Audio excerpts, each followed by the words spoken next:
விளக்கங்கள் தேவையில்லை. அவளை இனி தொந்தரவு செய்யக்கூடாது என்று முடிவு செய்த இரவிலிருந்து என் கைபேசியும் கூட அமைதியாக இருக்க கற்றுக்கொண்டது.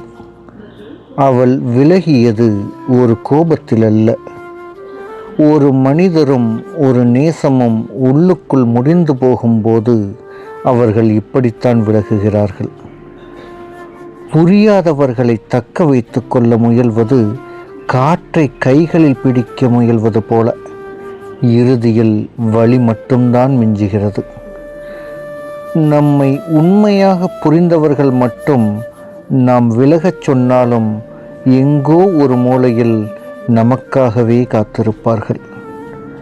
இந்த உலகத்தில் பிடித்து வைத்த எல்லாமே ஒரு நாள் கையை விட்டு போகத்தான் செய்கிறது.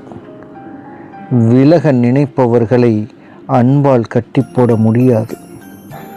அன்பையும் காதலையும் தேவையையும் மீண்டும் மீண்டும் சொல்லி புரிய வைக்க வேண்டியிருந்தால் அது உறவாக இருக்கலாம், ஆனால் உண்மையாக இருக்காது.